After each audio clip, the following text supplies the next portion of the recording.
Welcome to the As We Live and Breathe podcast. I'm Natalie, and I'm delighted to be joined today by Rebecca Card.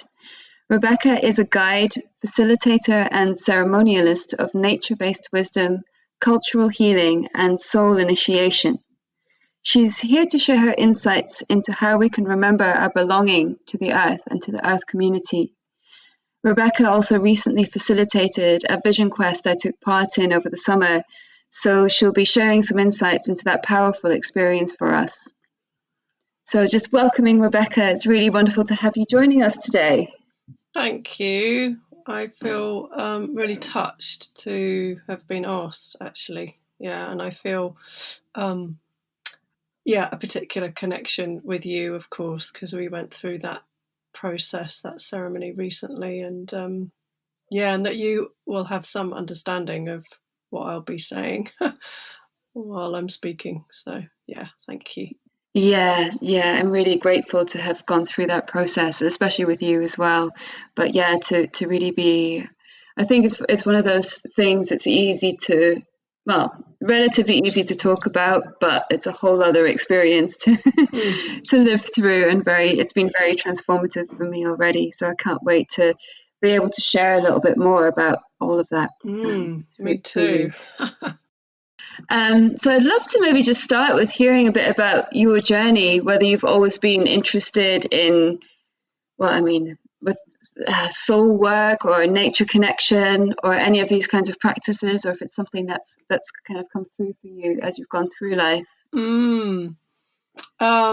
Gosh, yeah, I can definitely say that my fascination with nature and the rest of nature, the other than humans, has been there ever since I can remember. I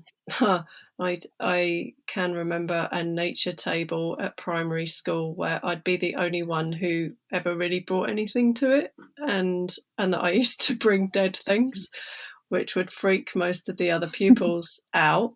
But I just found them absolutely fascinating. And that, like following that thread of my interest in dying and death is a huge part of my role as a Vision Quest guide. Interestingly, it might not be an obvious connection as I speak it now, but I'll get to that in a moment because I'm leaping. I could easily just skip the story. The story, gosh, well, I used to teach yoga and meditation, and as soon as I was certified, I built a yoga platform out in some woods, my friend's woods, and was just getting people out in the woods. And it wasn't so much the yoga and the meditation pieces, but the bit where I got people to leave the platform and leave their yoga mats behind and take off their shoes and socks and walk out into the woods, just following their bodies. That was always the bit that people gave feedback about and were just, instantly and very visibly lit up by. So that was just happening naturally, and I was running like day retreats where more of the ceremony was starting to come in. I didn't even know that I was doing ceremony. I didn't have a name for it. I was just offering certain things outside of the yoga and the meditation. And so I think ceremony has been a natural thing for me, it seems. Always there. And then, I got into nature connection practices more through like Tom Brown's work, through someone who had practiced with him, and then the Eight Shields lineage. And then from there, I realized I just had a moment of clarity of I really need to do a vision quest, really not knowing what that meant. and it was a quest that was held by my community. I didn't do it as a group paid process. And that was really what I needed to do. There was something about asking for support from my community at that time that was part of my soul journey. And so that was my first quest. That was about 6 or 7 years ago. It's not that long ago. And that was on Dartmoor. Yeah, that was on Dartmoor. It's about this time of year, and it was an ordeal. It was in many ways just really, really difficult. Like, I felt wretched. I felt ill the whole time. It was pretty much raining, and like horizontal rain and wind for the whole 4 days and the whole 4 nights. And there were times where I was like, I don't know if I can even make it to my buddy pile. And buddy piles, for anyone who doesn't know, is the safety aspect of the ceremony, where you buddy up with someone. And I had someone in the woods who was holding space for me and was my buddy. And so it's not very far, really, but yeah, I was feeling that awful that there were times where I was like, I don't even know if I can make it to that place. So, and here I am, like 7 years later, sending people out into the wilds and sometimes the wild weathers. And yourself, because you've done it, like what kind of what you're up against when you're out on the land. And we don't have predators. That's also true here on this land. But yes, I was very grateful for that. Yeah. So yeah, and so that after that quest, I went, I let everything go, and I put everything into storage, and I just got this, because I just was standing in the kitchen that winter, and I got like a lightning bolt through my body telling me, it's time to go, it's time to leave. You need to leave your community, you need to leave your work. And it was a bit shocking, and there was a lot of grief around that, but I really got it. I was like, yeah, Mr. is right. I need to listen to this. I'm done here. I need to grow, and I can't grow in the way that I want to grow here. So I let everything go, and I ended up on Dartmoor, and I ended up doing a Vision Quest guide training with the School of Lost Borders in California the following summer, and then started doing Animus Valley Institute programs as well, which is, I'm now doing a training with them, and I don't do programs with anybody else anymore. And that really informs. Interesting. Yeah. I'm like, oh no, I don't need to do anything with anybody else. That's, I just need to stick to this. I feel a sense of community within that. So since then, I've been doing my own annual quests, because it's important for me to remember and stay aware of how it can be to fast and be out on the land alone, and that it can be difficult, or it can be boring, or it can be incredible. It can be really expansive and really opening, and amazing things can happen out there that the mind can't possibly like pre-imagine or plan, or I think there's something to be said, and I know many folks who've gone out on the land, and there's so much about the imagination that's so important for us to have available to us, to receive the messages and the signs and the healing.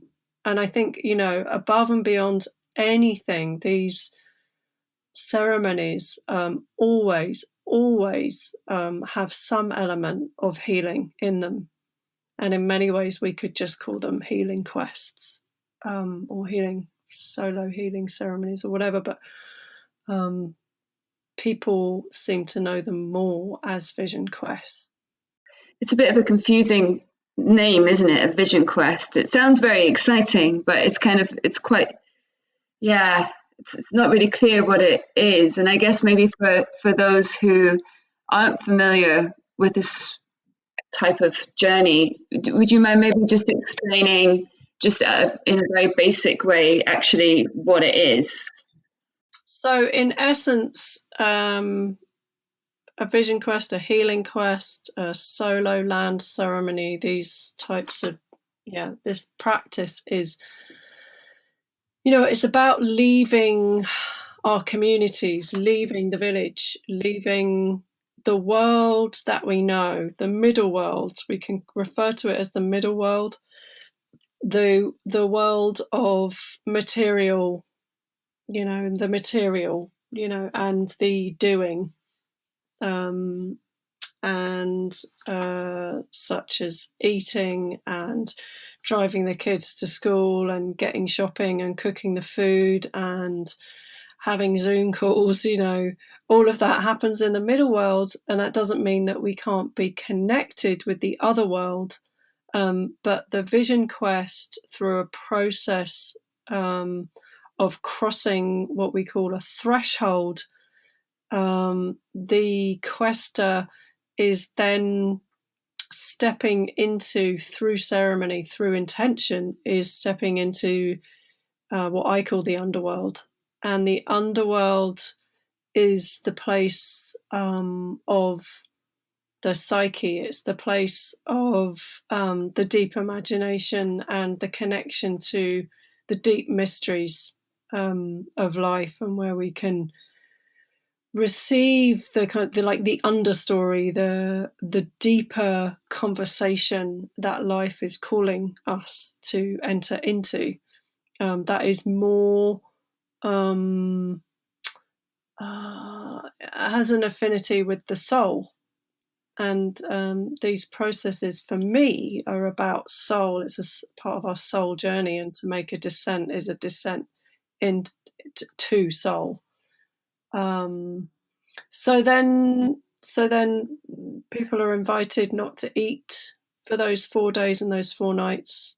It can be different time frames, by the way, but traditionally, or the tradition that I learnt by, was 4 days and 4 nights. And people can drink water. I think it's really important to drink water. And people are invited not to have a tent, but to go out with a tarp or a basher, just a very simple piece of plastic. And so you're much more open and in contact with the elements than if you had a tent. And a big part of going out and doing these ceremonies is the preparation. So it's all about the preparation, actually. By the time you go out, it's really up to the mystery what happens. It's like the preparation is like sharpening the arrow. You spend a lot of time, maybe even months. One person recently was nearly a year, of like sharpening his arrowhead, so by the time you go out, you release your arrow, and you have to just let go of any outcomes or any expectations of how that's going to land or where that's going to land, and just be open while you're out. So getting really clear. When I'm talking about the arrowhead, I'm talking about the intention, and this can be usually is an important moment for anyone. It's a marking. What do I need to mark? What do I need to step into? What do I need to let go of? What might be getting in the way of me showing up as the fullest version of myself? So and then the actual ceremony itself that will mark any of those things. I'll always ask people, and how will you make it true for you? It's like to really be clear with mystery. Like, I'm saying this, I'm not beating about the bush anymore. This is what I'm claiming for myself. This is really what I need to do for myself right now. And so how do I make it true for me? So then, and then people come back through the threshold, and lots of welcoming, and back to the village, back to the middle world, plenty of food and rest, and conversation begins again, and that's a slow process, and that can take some people, that can take years, that integration.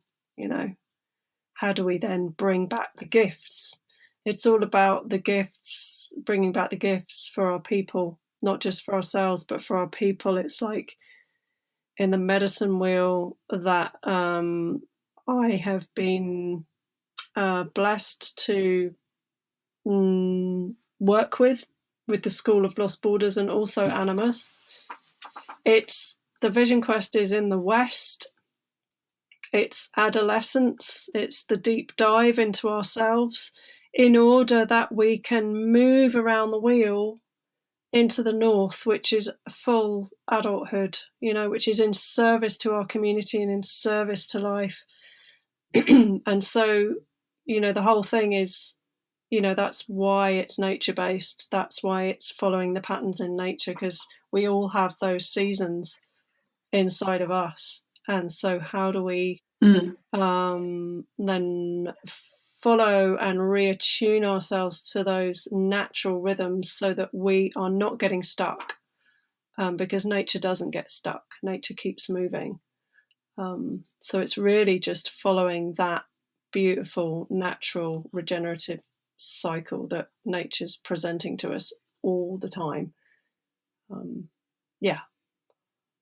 And there can be, I'll just add, there can be different reasons why people choose to do these ceremonies. It can be, like a rites of passage when you're a young person, or it could be a transitional rites for an older person whose children have left home and they're letting go of their work, their career, and there might be just a complete liminal space of like, I don't know who I am anymore. I don't know what the next stage of my life is going to look like, or it needs to be. And that might be a moment to mark.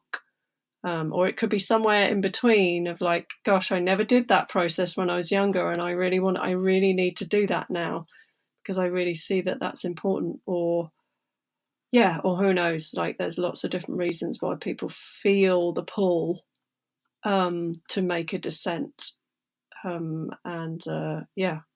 Most times when people get that pull, there's no decision to be made. Can you still hear me? Yeah, I can. Okay, it just went really quiet. I was like, oh no, have I lost connection? And I've been talking for like 10 minutes flat.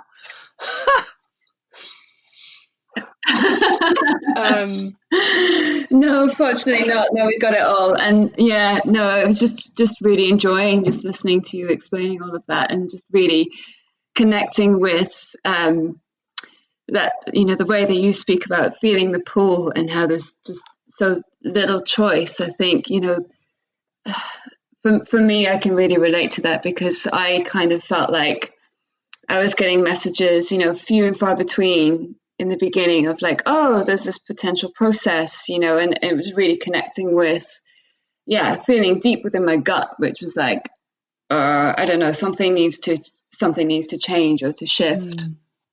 And it's funny how it sort of like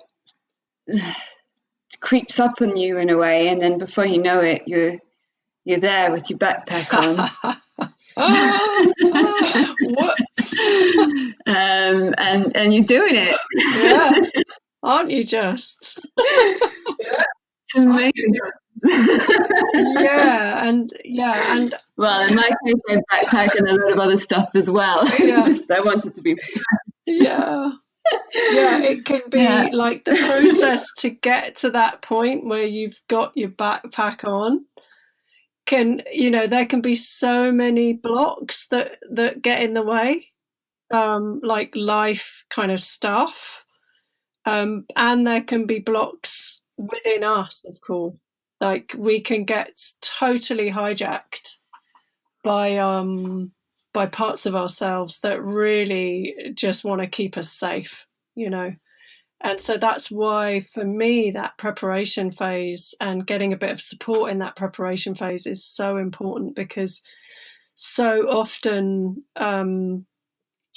in order for us to be really open and available to the mystery, we need to have a little bit of awareness of who might be showing up in us. The parts of us that might show up and hijack the whole process. So I find that really, really important. And you did that with me. I remember at one point I was just about to invent some excuse to not do it. You very tactfully navigated that one with me, so I really appreciate that. Yeah.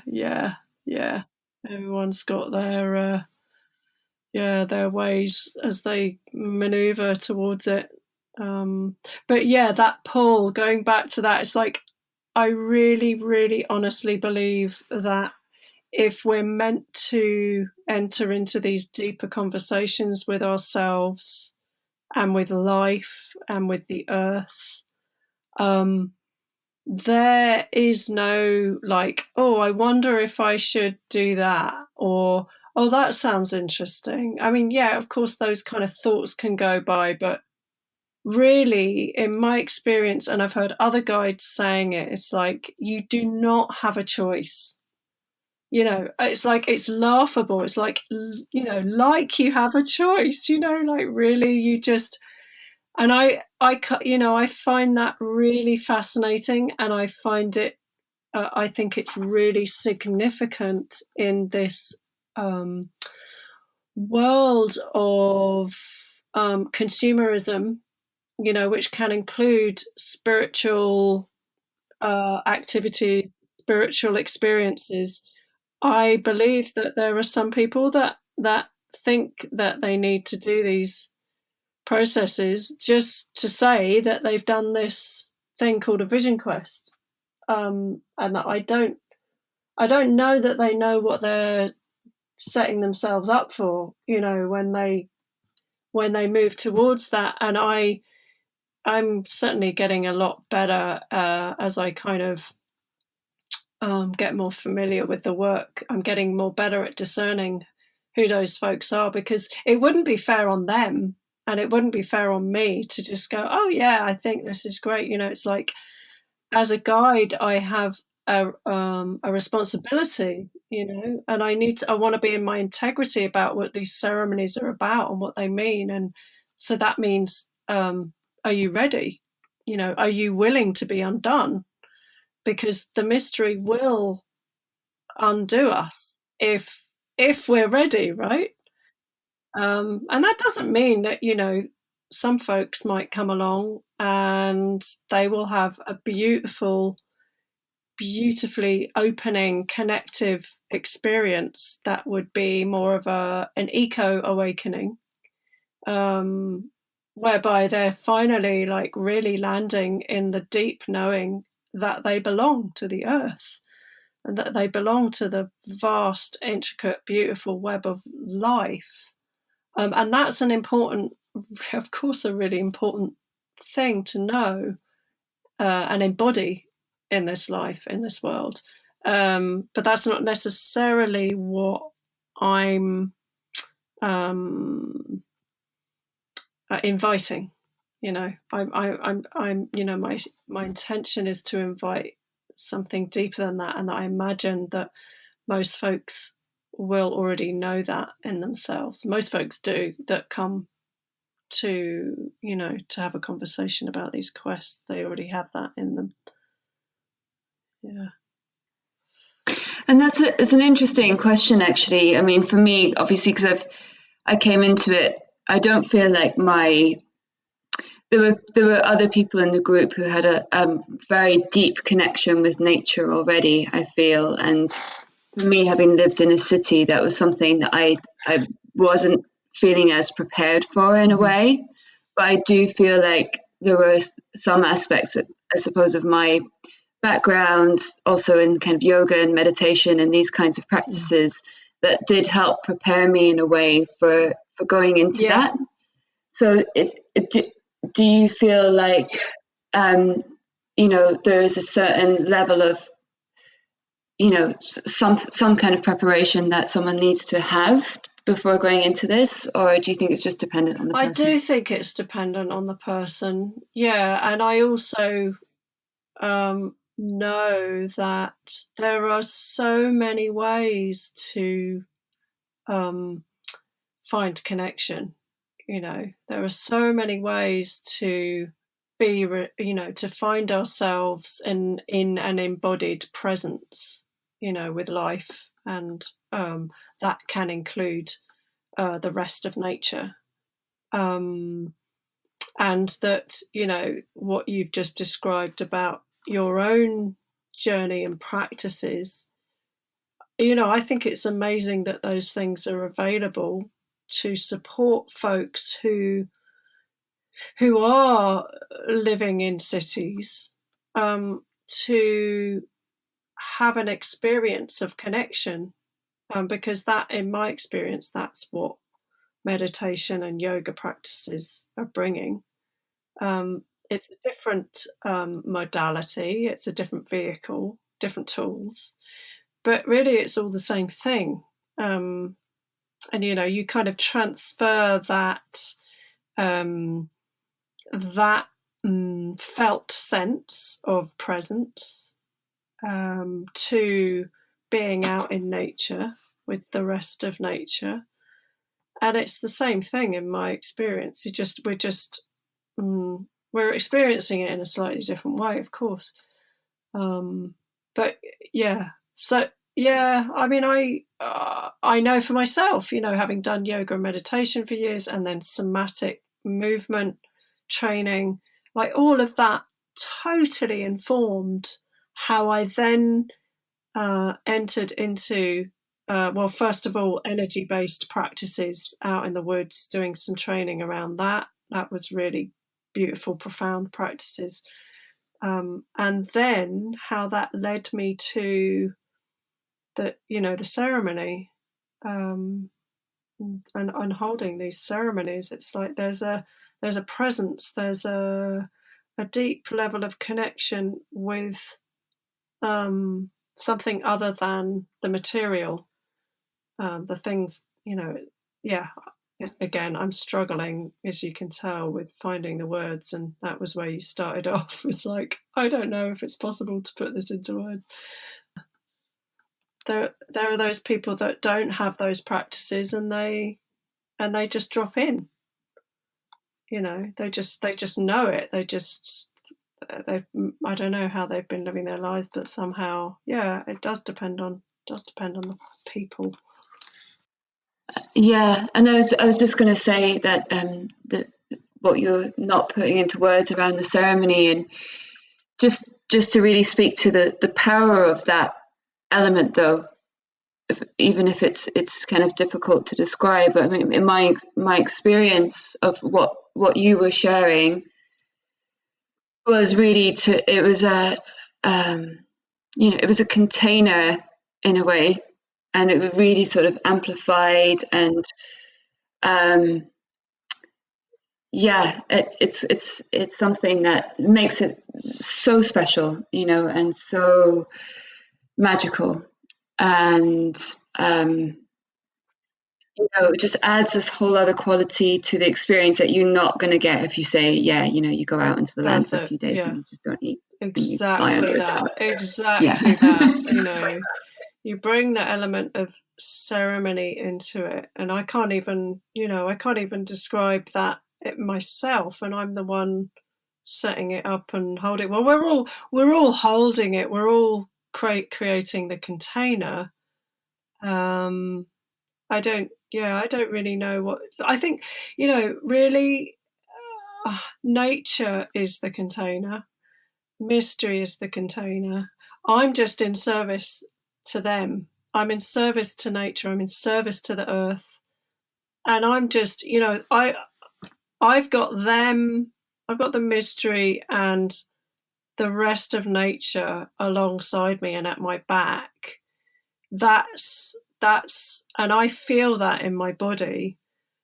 And so I don't, I don't really need to do anything, and I'm not downplaying myself here, because I also want to acknowledge that there's been years and years of training and various practices and ongoing personal soul work. It's always going to be happening, and that there's a certain level of skill and sensibility, like sensitivity and deep listening, that's required in all of that. But I honestly, it's because I'm out there with the rest of nature and knowing this wonderful, mysterious otherness is just really, that's who's running the show. It's like, I've just got to hand it all over to them. It's like, okay, well, I can, show up. I'm just showing up. And I'm like, okay, well, here's a talking piece and here's a candle, and let's see what happens here. Let's and that I love asking the deeper questions, and I love, like, meeting people at their edge is very exciting for me. It's like, where's that person's edge? Because if I don't meet them or invite them to that edge, they probably aren't going to grow. So it's like, it's my job. I'm just, kind of tilting my head, listening for where's the edge, and then then the invitation can sound, depending on who it is, could sound quite dangerous. It's like, oh my God, really? And it's like, yeah, really, because that more dangerous invitation is, you, like, anyone who hears those invitation and who really hears those invitation knows that that's the one thing that they really don't want to do, and it's the one thing that they know, if they don't do it, they're not gonna mark and step fully into what the earth needs them to step into at this time. So, I'm just in service to all of that. It's like, how can I support this person to show up as the fullest version of themselves, for themselves, but more than that, for the earth community? Because this is not about me and my journey anymore. This is about us. This is about, we're all in this together. We already know the mess that we're in. How can we, like, really crank it up and really step up so that we're in service in the way that life really longs us to be in service? And that's what I'm listening for. And yeah, that whole element, it's so important. I'm so glad that we're sharing that, because it's such a huge it was huge for me as well, and that aspect of both, the way that you kind of like weave in that challenge throughout. It's something that, about maybe 6 weeks following this fast, and sort of processing this stuff, it's something that I realized that I've actually learned. It's like, I thought I kind of knew it before it, and I think sometimes when you're a child, for example, and you're constantly growing, you're constantly, being pushed outside your comfort zone in different ways. It's just all part of growing up. That feels quite familiar, but I think as an adult, for me anyway, I'd kind of lost that sense of, of real growth, actually, of identifying where an edge was and stepping into it and stepping through it. And so I'm really welcoming that again, and it was interesting. I was reading James Hollis. He has a book on the second half of life, and it's really interesting how he's like, talking about, well, what is it in society, in a society we're trying to achieve happiness or adjustment to our culture or all of these things through, psychotherapy. But actually, it was really interesting to hear his perspective, of just saying, actually, maybe it's just about asking these deeper questions and really being at that edge of our growth. Definitely, the edge of our comfort. we get, I mean, this is what I think I'm hearing in what you've just said, is like that we can get comfortable, and we feel safe. And is that safety and that comfort actually what's needed? Maybe, in terms of the medicine wheel, the cycles, the seasons of our lives, maybe we're just getting stuck, and we've done as much growing as we can do in that place, in that role, in that, and maybe the center of gravity needs to shift some. So how do we, and so we need to kind of lean into those places and those people who are going to give us the hey, what about that place of discomfort? What about that place you haven't been to yet? That one place that you absolutely know you don't want to go. That's where you have to go. That's Yeah, and that's so important because I think it's the we're in the sort of well-being industry, and the way that well-being's consumed is just so very light, superficial, feel good, and this is yes. kind of the opposite. I mean, it's radical. It It's radical totally well-being. is. We don't have to chuck self-care out the window. Yeah, but the trick is, when is it self-care and when is it avoidance? I think that's a really big, it's an ongoing self-inquiry for me, that's for sure. Yeah, and I think that can happen. That can happen at any point, and it can definitely happen when we're on vision quests. It's like, oh, I'll just have another nap. I'll just stay under the tarp for a little bit longer.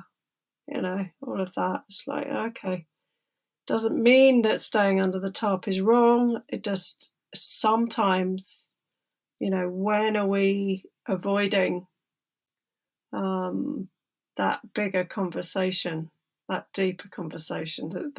As David White says, there's start close in, start with the first step, the step you don't want to take.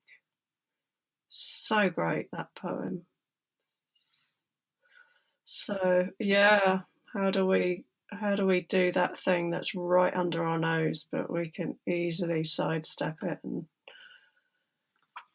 carry on? And I think that the attitude, like the way that you speak about it, I think with a bit of a sense of humor, a playfulness, Yeah. in that, I think does really help. It's like, yeah, you got to do this thing, and we can also, yeah, just stay a little bit, yeah, a bit looser with it, I suppose, and getting sort Oh of really God, drawn yeah. I into don't it. know. I don't know what I'd do. I don't know, Yeah, because suddenly I something don't know about what it. I'd do without the lightness, because my, speaking of stuckness, that would have been my default, would be to keep it all really serious, and only be, well, in the terms of the map, I'd only be in the West Shield. It was all about the West Shield and introspection. Whereas I've learned that the East Shield on the other end of the axis is so important. Like, I need to remember to be light, and that anything can happen at any time. And the not just like, so there's this beautiful lesson that I learned, probably from Bill Plotkin, actually, when I did one of the programs with him. And we went through this whole week process, and we were doing all these strong ceremonies outdoors, and like really focusing on our mythopoetic identity, which was, it's very much how, what is the deeper soul identity that I can embody and live in this world. Like, what is mine to live in this world? So it's a very particular, it's like, it's proper, as he calls, soul crafting, right? We get towards the end of the week, and I'm like, oh, I'm really getting a sense of my mythopoetic identity now. This is great. And then one of the last exercises that he gives us is now go out and be in ceremony to let go of your attachment to that mythopoetic identity. And it was like an it came out of nowhere. For me, it came out of nowhere. And I was like, oh my God. I was pissed off, and I was absolutely in awe of that as a soul guide invitation. I was like, oh my God, it's genius. Like, look how attached I've got to this. It's like, it is everything. It is everything, and it is nothing. So I want to offer that because, I can sit here and talk about all of this beautiful work and the depths that we can go to, and the marking and the stepping in. And then as important as that is, am I attached to this? So that's where my humor and my lightness comes in, I think, is like, and also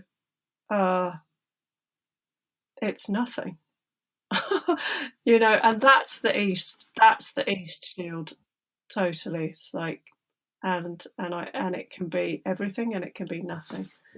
So yeah, I like humor. It's good for me. Yeah, and I think it's also it's one of those with the kind of unpacking at the end of the ceremony, or as part of the final culmination of it. When we do that process of mirroring, it was another thing that felt very, that lightness felt very important. There was that sort of like sharing of our experiences within our group, and again, some very, very personal, very deep work that was going on, and at the same time a sort of dance with that into kind of exploration and unraveling.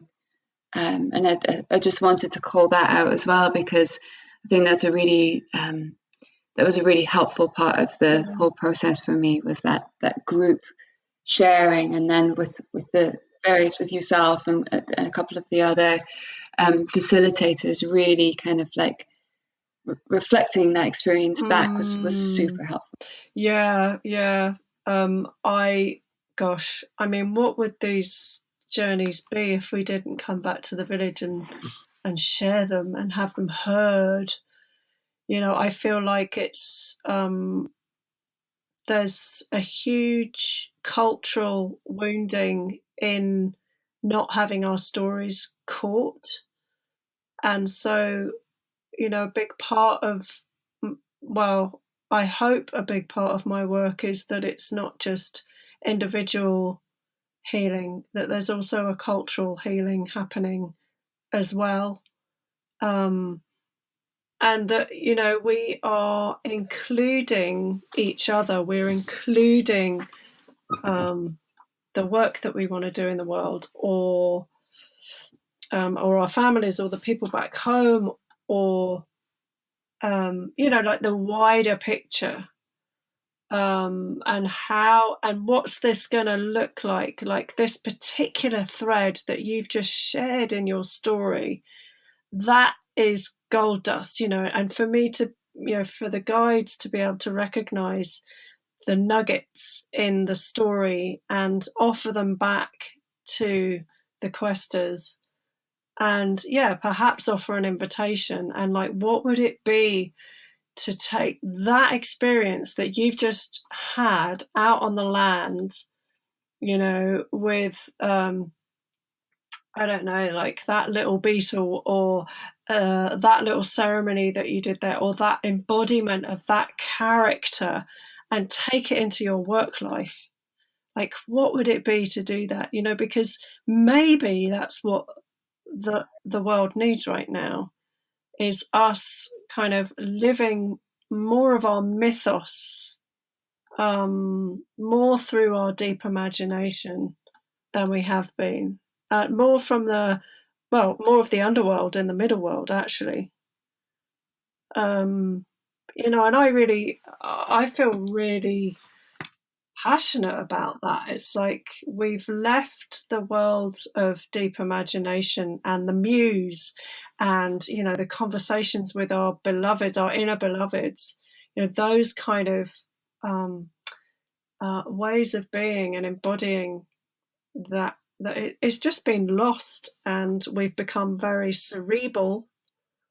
And so, yeah, I think in those moments of sharing and having the stories heard and mirrored, yeah, you're absolutely right. They have the opportunity to go the next stage, beyond just the ceremony, beyond just the time out on the land. And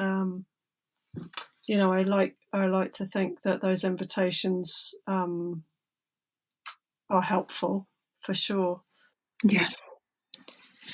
I feel really passionate about it as well, and I think it's, for me, it's easy to kind of say, oh yeah, we're too caught up in our heads all the time. You've got to listen more to your heart or to your gut, or whatever. That comes up a lot. But the ramifications of that, I don't think are really understood until you start engaging with a process like this, because your life lived ruled by your head is a very, very different life compared to what a life is Aye. ruled by the soul. You're making completely different decisions. Yes. Yeah. They might be manifested in a different way. That, like, those actions might still take place, but they might be actioned in a different way, and maybe not in a soulful way. And maybe not in a connected way, for example. Or there might be like parts of us that are not so healthy and not in our wholeness that might be showing up while we're actioning that thing. So I guess I'm wanting to support, well, myself and others to kind of catch where, are we acting from wholeness, or is there something that needs a bit of attention right now? Where are we getting stuck? Again and again and again, where am I getting stuck? Well, thank you so much, Rebecca. I feel like we could just talk for Yes. hours. But yeah, that was really, really rich, and I think, yeah, probably plenty. Is there anything else that you feel like you'd like to share that we haven't covered around this, or just maybe where people can find out more about your work? There's probably loads more I could share, but I can't think of anything right now, and that would be forcing it. So, you can find more about my work from my website, which is naturewisdom.life, naturewisdom.life. And I'm on Facebook. Nature Wisdom has a Facebook page as well. And I really welcome people emailing me with, just, I don't know, with inquiries, or, and I offer one-to-one soul mentoring on Zoom or on the phone. And that can be hugely supportive for people. I certainly know that during lockdown, it was just really helpful for people. I guess I didn't talk about, I'm just thinking about lockdown and that thing about dying and death, which, of course, so many things in this current, in these times are bringing dying and death more to the forefront. And I just want to go back to, my fascination with dead things when I was a child, and how that has progressed, because essentially a vision quest is a dying process, and we can hold it like that. And I always try and hold it like that, because it gives it more gravity somehow for me. So the first stage is the severance, and we're letting go, we're severing from all the ways of being and the life that we know. And I know I said that earlier, but we can see that as a dying, like a dying to ourselves. And then we're in the threshold, and like, that's of course the ceremony. And then coming out, there's the opportunity to kind of be reborn, or like new life is coming at the other end. And something about this time of COVID, and people's kind of, uh, I'll just say that a lot of people, including myself, got more interested in turning towards dying and death, and that my interest has grown in that as a kind of framework for how I offer my soul mentoring. And so, I don't know what to say about that. I just wanted to say that is definitely a thread that is connected with the vision quests in particular. And not everyone will hold vision quests in that way, but I definitely see them like that, that they have that journey to them. Yeah, I feel like that was an important thing to include. So Yeah. so if that's something that people are particularly interested in, then they're very welcome to get in touch. I'm serious. I'm about to go out and do an Animus Valley Institute program in Latvia, which is called At Death's Door, and because that's what I want to explore for myself and what I want to be holding space for. So I think, enough already. I mean, people are talking about extinction rebellion. I mean, are people actually really looking at the possibility of their own extinction? We're all going to be, extinct, as it were. We're all going to die. And so what can we do now while we're alive to get more kind of close up and personal with what that is for us?